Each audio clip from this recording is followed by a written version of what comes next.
사도 바울이 하나님 앞에서 어찌 살았고 어떠한 마음으로 살았는가를 오늘 우리가 이 말씀을 통해 알 수 있습니다. 그래서 사도 바울이 이제 마지막 여행을 이 땅에서 그러니까 마지막 삶을 하나님 앞에서 이제 정리하면서 그의 부르심에 대한 것과 또 그가 어찌 해왔는가를 말씀해 주시는 것이죠. 우리 그리스도인들은 교회에서 사는 것이 아닙니다. 교회에서 하나님의 예배하고 우리가 은혜 받고 준비되어지는 것이고 우리가 이제 교회 바깥에서 이 삶이 있습니다. 근데 어떤 성도들은 이제 보게 되면 교회 안에과 교회 바깥의 삶을 전혀 다르게 생각하는 오해들이 있습니다. 교회 안에서는 하나님 뜻대로 살고 교회 바깥에는 자기 원하는 대로 사는 습관들이 있다는 것이죠. 그런데 제가 말씀드렸다시피 교회 안에서는 사는 게 아닙니다. 교회 안에 삶은 없습니다. 우리가 그리스도인의 삶이 있고 하나님의 사람들로서 삶이 있는 것이죠. 그래서 하나님의 사람들로 사는 것은 예배당에 와서 예배드리고 하나님께 영광을 돌리며 바삐 우리가 봉사하고 수고하는 이 모든 것도 한 삶에서 비롯된 것입니다. 그래서 우리에게는 딱 두 가지 삶이 있는데 그리스도인으로서 사는 삶과 세상에서 세상의 사람으로 사는 삶이 있습니다. 우리 예수님께서는 극단적으로 이것을 구분해 주시기를 너희 아비 마귀에 속한 자라. 예수님을 믿지 않고 예수님의 말씀 따르지 않고 하나님의 말씀 쫓지 않는 이들을 갖다가 마귀의 자식들이다. 마귀가 멸망할 때 저도 함께 멸망할 자들이다. 마귀가 사람을 지은 적이 없습니다. 마귀가 사람을 만든 적도 없고 마귀가 사람들의 주인도 아닙니다. 그런데 주인 노릇을 하는 거죠. 다른 말로 하면은 하나님의 말씀을 거역하고 하나님의 자녀로서 살기를 거부하고 그리스도인으로 살기를 거부하면서 자기가 원하는 대로 삶을 살 수 있도록 만들어주고 도와주는 것이죠. 그래서 마귀도 하나님의 말씀 불순종했고 자기의 자리를 떠나서 자기가 원하는 대로 살려고 하다가 타락한 자가 되고 심판을 받는 자가 된 것이죠. 마귀가 하나님 앞에서 쫓겨났다 그래도 그가 삶은 한 가지입니다. 그가 하나님 없이 살 수 없습니다. 하나님의 주권하심을 벗어날 수 없습니다. 우리가 보통 보게 되면은 우리의 삶이 내가 원하는 대로 살아가는 거고 내 인생은 내 것이고 내 삶은 내 것이다. 이런 생각들을 우리가 많이 하는데 이런 생각들이 많아질수록 이 땅의 교회가 굉장히 힘을 잃어가는 경우를 보게 되는 거죠. 과연 우리 사람들은 자기의 끝을 알 수 있을까요? 없습니다. 과연 사람들은 내가 앞으로 어떤 모습으로 있을까를 짐작할 수 있을까요? 없습니다. 단지 우리 사람들은 지금 현재 열심으로 살아가고 이루어가고자 하는 목표를 가지고 살아가면서 앞으로 그리 될 것이다 하는 기대감이 있는 것이죠. 왜냐하면 사람들이 그리 해왔기 때문에 그렇습니다. 이 땅에는 많은 사람들이 이미 자리를 차지하고 있고 그 사람들이 그 자리를 떠나면 또 다른 사람이 차지하게 되고 내가 그 중에 하나가 되기를 원하는 것이죠. 그래서 우리는 이것을 갖다가 성공적인 삶이다, 실패한 삶이다 이렇게 극단적으로 구분하기도 합니다. 과연 그 사람들의 말이 옳을까요? 여러분 세계적으로 제일 성공했다는 사람의 입에서 왜 2%는 성공하고 세계 98%는 실패하는가 이런 망측한 말을 하는 사람이 있습니다. 자기가 어떻게 2%에 들어와 있는가 엄청나게 많은 사람들을 슬프게 만들고 스스로 목숨을 끊게 만들고 사람들이 막 주저앉고 무너지게 만드는 일을 서슴찮고 했던 자 입에서 과연 그런 말을 할 수 있는 자격이나 있을까? 자기는 뭐 세계에서 첫 번째, 두 번째 가는 손가락 다섯 번째 하는 애들은 부유한 자가 됐지만 그로 인해서 뭐 얼마나 많은 나라와 얼마나 많은 사람들이 희생했는지 눈 하나 끔찍하지 않습니다. 그리고 그 입에서 하는 말이 자기는 성공적인 삶을 살았다? 하나님의 심판이 그의 것이 될 것입니다. 우리가 어떤 삶을 살아야 될까요? 왜 교회 안에서는 천사고 교회 밖에 나가면은 전혀 사람들이 그를 천사로 보지 못할까요? 왜 교회 안에서는 존중을 받는데 교회 바깥에서는 왜 그렇게 존중을 받지 못하는 사람 중에 한 사람일까요? 왜 교회 안에서는 착한데 교회 밖에서는 착하지 못할까요? 저와 여러분들이 오늘 절대로 착각하지 말아야 될 것은 우리가 교회 안에 삶이 있고 교회 밖에 삶이 있는 게 아니라 우리는 하나님의 사람으로 그리스도인으로 하나님의 자녀로 한 삶밖에 없습니다. 그 하나님의 자녀된 우리가, 그 그리스도인 된 우리가 예배를 드리는 것이고 하나님 영광 안에서 사는 것이고 하나님께 간구하는 것이고 하나님 은혜와 복을 구하는 것이고 이 땅에 살아가면서 하나님의 뜻을 쫓는 것입니다. 과연 하나님께서 뭘 기뻐하실까? 과연 하나님께서 뭘 받으실까? 내가 하나님 앞에서 어떻게 살아야 될 것인가? 하나님의 자녀가 된 우리이기 때문에 주일날 우리가 와서 예배 드리는 것이고 하나님의 자녀 우리이기 때문에 때로는 참는 것이고 때로는 그냥 같이 화내가지고 싸우고 나서 마음이 아파서 하나님 앞에 하나님 은혜를 주세요. 저를 도와주세요. 구하는 것입니다. 만약 여러분들이 하나님 자녀가 아니고 하나님의 사람들이 아니라면 그저 씩씩거리고 다른 사람들처럼 화장마차를 찾고 또 어떤 사람들은 힘들어하는 사람들은 편의점을 찾고 좀 여유가 있는 사람들은 좋은 술집을 찾고 마음을 달래려 하겠죠. 자기 마음을 통하는 친구를 불러서 속에 있는 온갖 얘기를 하겠죠. 그러고 나서 다시금 새롭게 일을 하려고 하겠죠.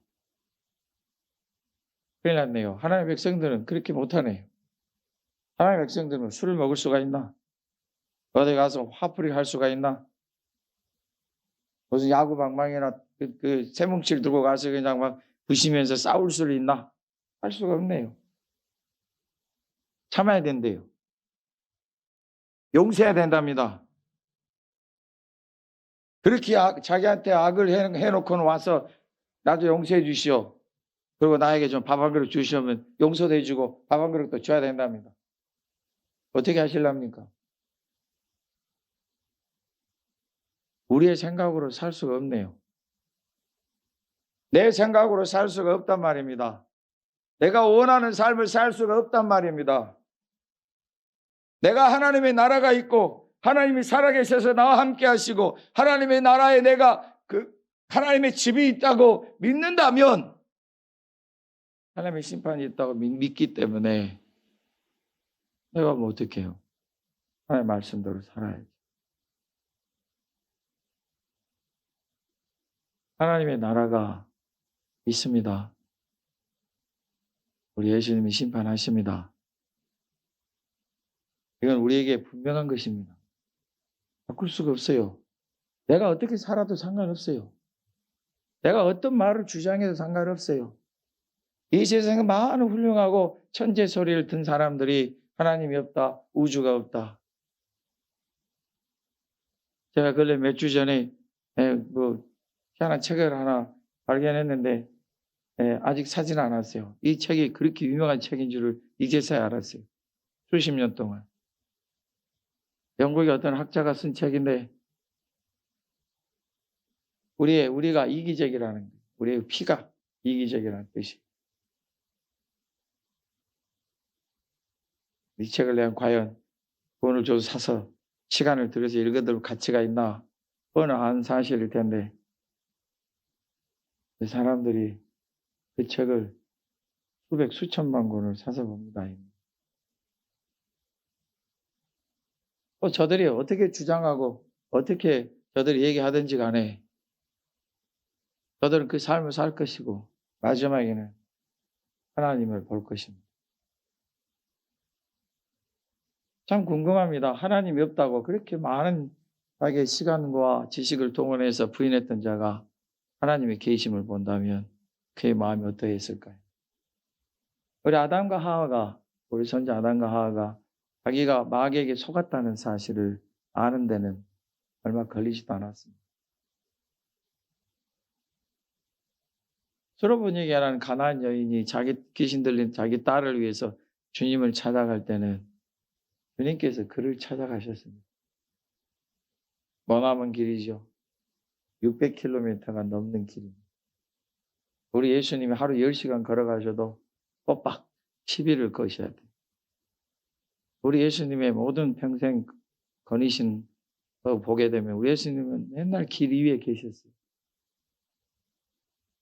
가만히 쉴 수가 없어요.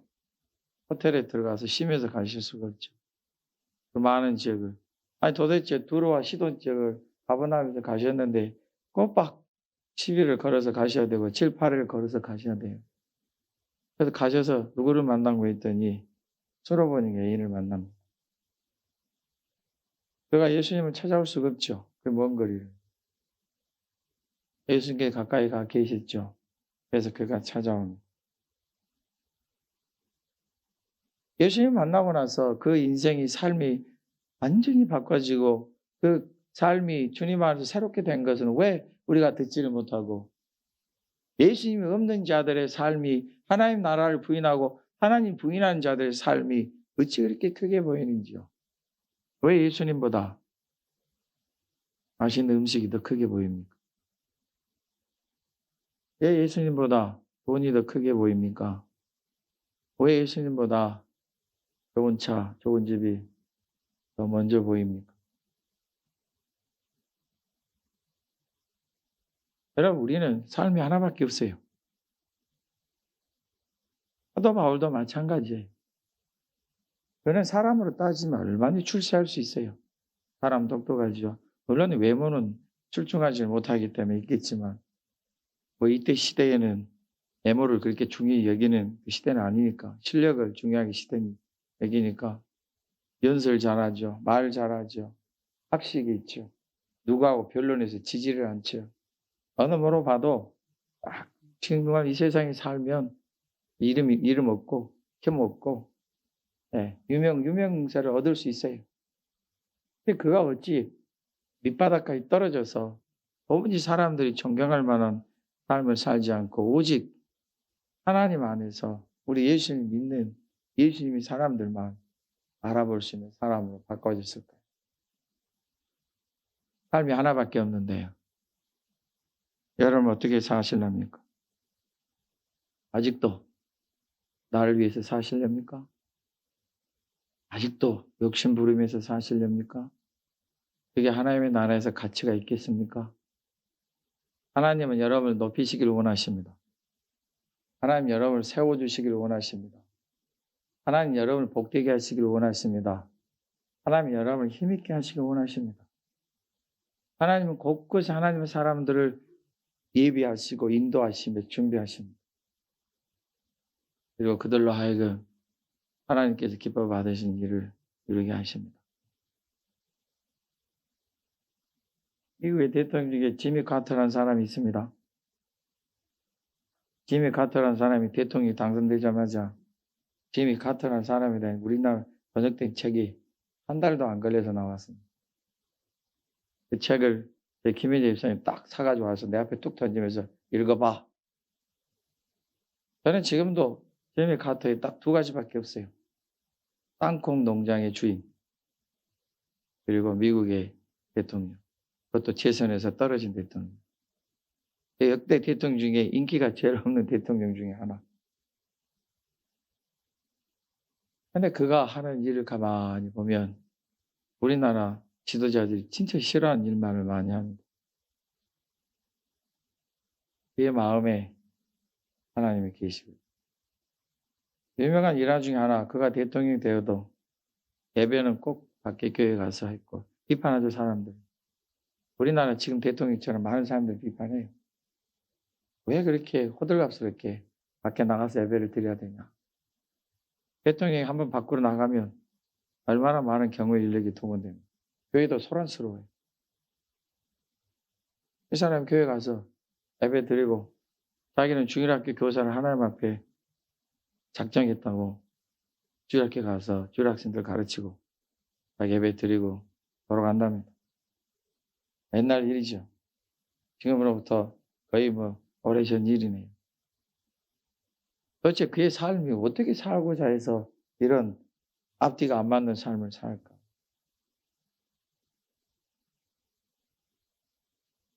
19절 말씀 한번 봅시다. 우리 사도 바울은 자기의 삶 속에 겸손과 눈물과 시험을 참고 섬긴 것과 거리낌 없이 전하는 것과 예수님께 대한 믿음을 증언한 것과 그의 삶이 하나님 앞에 부르신 가운데서 참 힘들게 살았다 하는 것을 우리가 알 수 있죠. 우리 하나님은 여러분을 힘들게 살게 하시지는 않습니다.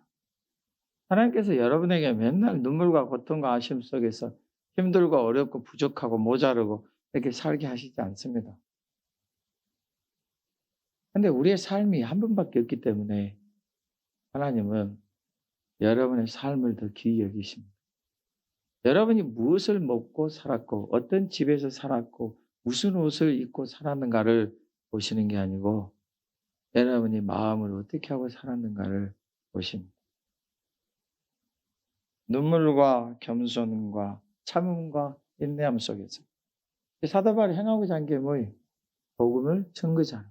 할 수만 있으면 증거하고 할 수만 있으면 전하고 많은 이들을 예수님의 이름을 축복해요. 자기는 사도로서 부르심 받고 이 일을 해야 되지만 이들은 모든 성도들이 그곳에서 그 도시에서 열심으로 이루어가야 돼요.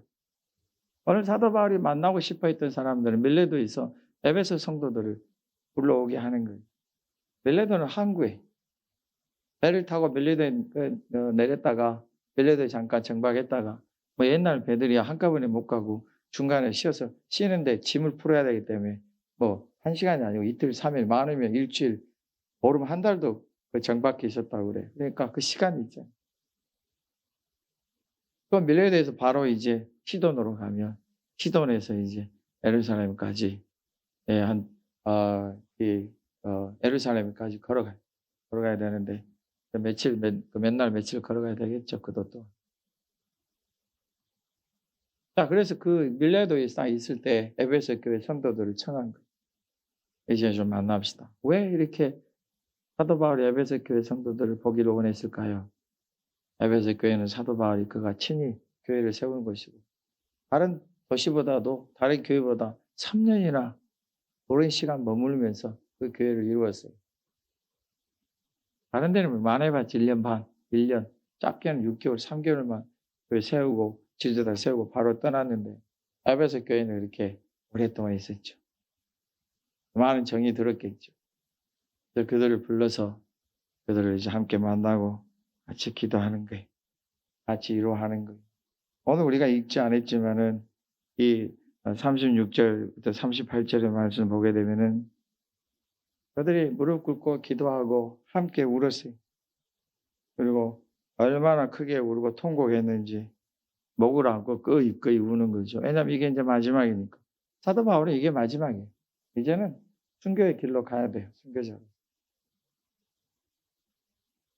사도 바울이 자기의 한 삶을 딱 정리하면서 에베소 성도들에게 지금 자기의 인생을 딱 정리하는 거예요. 내가 이렇게 주님 앞에 살았습니다. 당신들도 열심히 사십시오. 어떤 삶을 살든지 하나님의 자녀로서 하시기를 바랍니다. 이렇게 부탁하는 거예요. 아멘, 참 잘하셨습니다. 에베소 교회 성도들에게 부탁하는 거죠. 오늘 여러분 사도 바울이 이 교회 저 교회 이제 마지막으로 이렇게 방문을 하면서 점점 예루살렘으로 오는데 예루살렘 돌아오면 예루살렘에서 이제 잡히게 돼서 로마로 압송될 거예요. 그런데 오늘 읽은 말씀 보면 가는 곳마다 교회에서 성령의 어떤 예언케 하시 충만케 하심을 따라 성도들이 예언을 해요. 당신 사도요. 당신 그 예루살렘 가면 잡힙니다. 그 바로 즉시로 감옥에 갇히게 됩니다. 가지 마시오. 맞아요. 안 가도 돼요. 굳이 갈 필요 없잖아요. 왜 가서 고생해요? 가서 왜 매 맞고 왜 갇히고 먹지 못하고 능욕을 받고 그렇게 해야 되냐고요. 굳이 그럴 필요 없잖아요. 뭐 복음 증가하는 게 뭐 꼭 그렇게만 해야 돼요? 다른 곳에 가서 복음 전해야 되고 그가 꿈꾸고 원하는 대로 저 서바나 스페인으로 가게 되고 북아프리카 알렉산드리아를 가서 우리 그 사도 도마처럼 인도에도 가고 그럼 좋잖아요.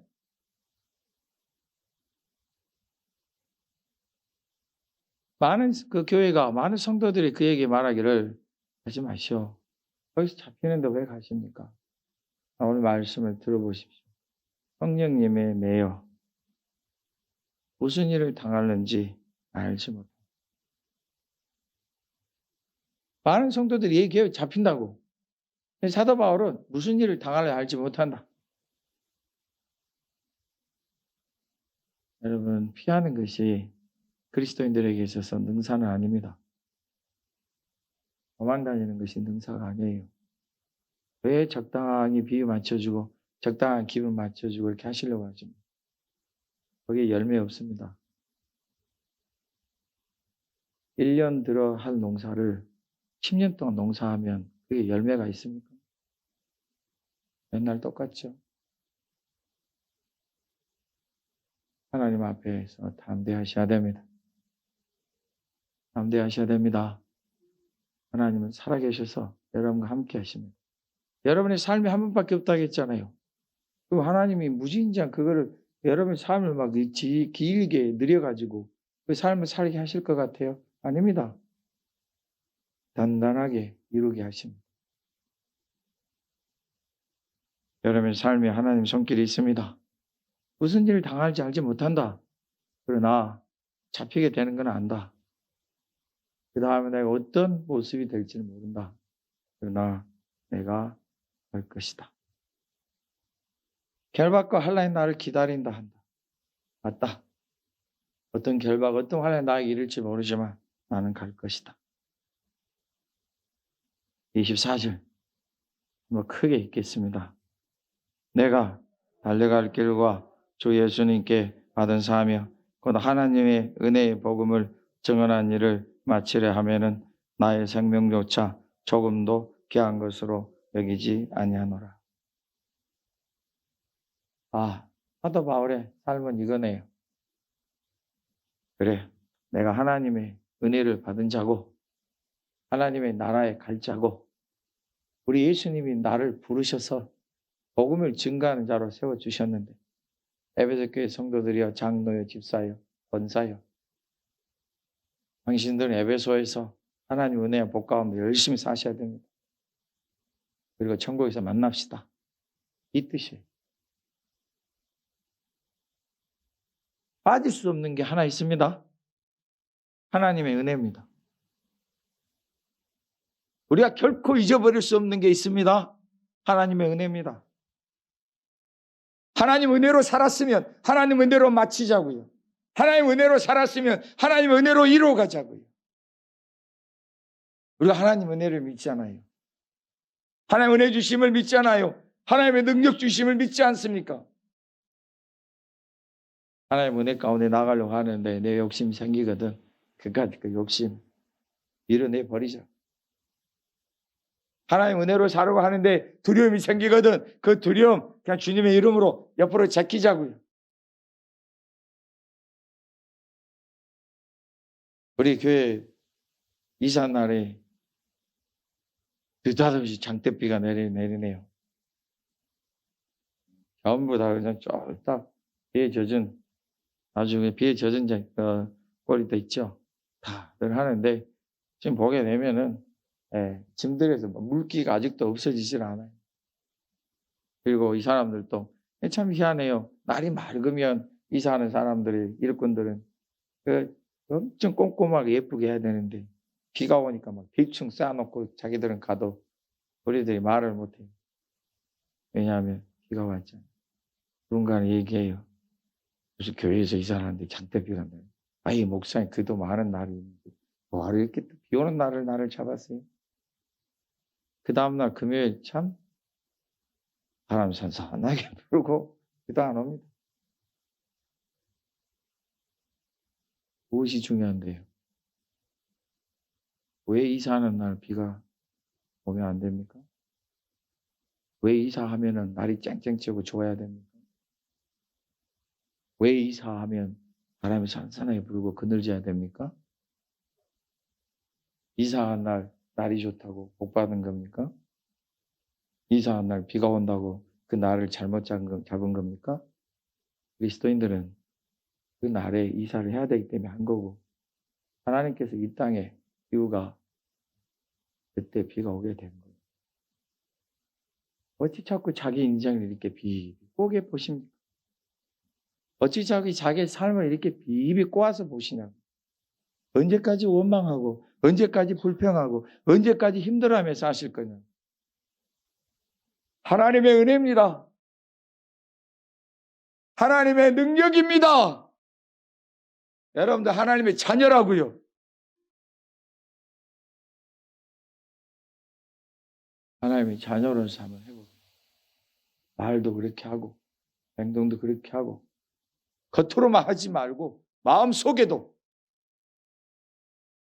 중심도 한번 그렇게 해보게. 왜냐하면 우리의 인생은 하나잖아요. 그리고 하나님의 성경 우리에게 보여주십니다. 말씀하십니다. 그토록 어렵고 힘든 상황에서 그냥 망해야 되고 무너져야 되고 아무것도 없어야 되는데 기적처럼 일어납니다. 도저히 사람의 생각으로는 답을 얻을 수 있는 일들이 하나님의 백성들 앞에서는 있다는 것입니다. 사람의 계산은 도저히 이게 나오질 않는데 하나님의 은혜 가운데는 그런 일이 벌어진다는 것입니다. 우리 예수님 말씀하셨습니다. 내가 너희와 함께 할 것이다. 이적과 기사와 표적과 능력이 기적이 너희를 따를 것이다. 여러분의 삶 속에 그게 있습니다. 한 번밖에 없는 여러분의 삶인데 주님이 왜 그 여러분의 한 번밖에 없는 삶을 두고 주님을 이렇게 뻥을 치시겠습니까? 주님의 말씀이 여러분 가운데 이루어지길 예수님의 이름으로 축복합니다. 일단 우리가 오늘 몇 가지 어떻게 살아야 할 것인지 오늘 명심합시다. 27절의 말씀 꺼리지 않아야 됩니다. 거짓이 없어야 됩니다. 참된 것을 취하여 가십시오. 할렐루야. 거리끼지 말고 주님의 이름으로 나아가고 예수님을 인정할 때 인정하고 나는 하나님의 자녀입니다. 그래서 이렇게 결정할 수밖에 없습니다. 얘기하고 하나님 주신 은혜와 복도 얘기하고 자기가 잘못돼서 잘못했다고 얘기하고 아니다 이번엔 잘한 것이다 싶으면 열심으로 여러분의 변론해서 이겨도 나가고 비겁하게 자기 감추고 도망가고 몰라요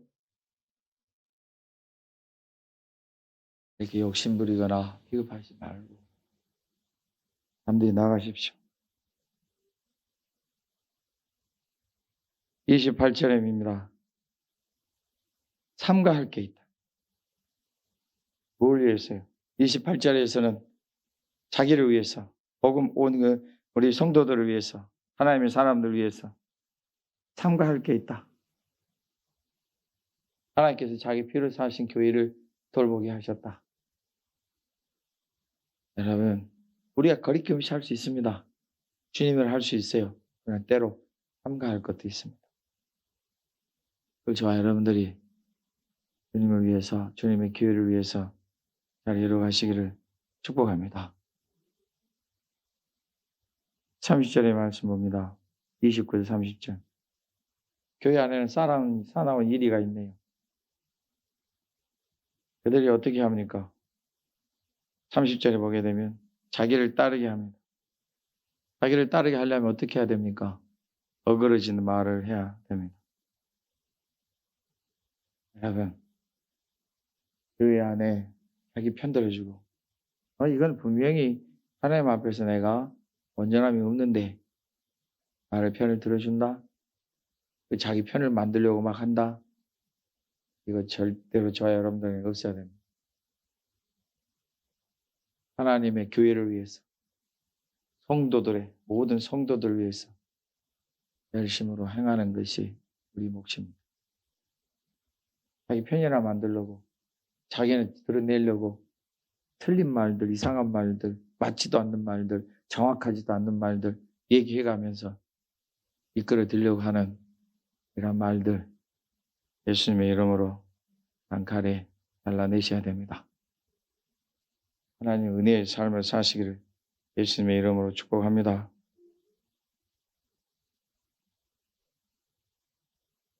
(35절의) 말씀입니다. 주는 것이 받는 것보다 복이 있다. 사도 바울은 예수님의 이 말씀을 평생을 두고 산 것 같습니다.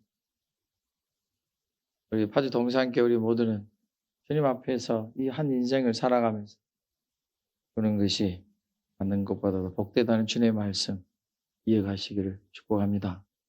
주는 것이 무엇입니까? 내가 먼저 일하고 내가 먼저 대접하고 내가 먼저 솔선수범하고 주님의 이름으로 하는 것입니다. 아니 갑자기 일하다가 혀를 치고 인상을 쓰고 짜증내. 목사님 왜 나만 해야 돼요? 왜 저 사람들은 저렇게 가만히 있어요? 주는 것이 받는 것보다 복되다. 여러분의 그 공을 주님은 일일이 다 모으십니다. 우리 주님께서 그걸 모으셔서 고이 진열해 놓으십니다. 그리고 말씀하십니다. 여러분 보십시오. 이것이 파주 동산교회 아무개 성도, 아무개 집사, 아무개 권사가 한 것입니다. 축복합니다. 따라서 한번 해보십시다. 주는 것이 받는 것보다 복이 있다. 아무나 줄 수 없습니다. 그렇다고 아무나 받는 것도 아닙니다. 여러분의 삶 속에서 주고받는 일이 많아지길 축복합니다. 나중에 주는 것이 더 많아지기를 축복합니다. 여러분의 삶이 한 번밖에 없습니다. 주님 앞에 이 삶 속에서 교회 안에서나 교회 바깥에서나 하나님의 자녀로서 그거 놀라운 일들을 이루어가시기를 예수님의 이름으로 축복합니다.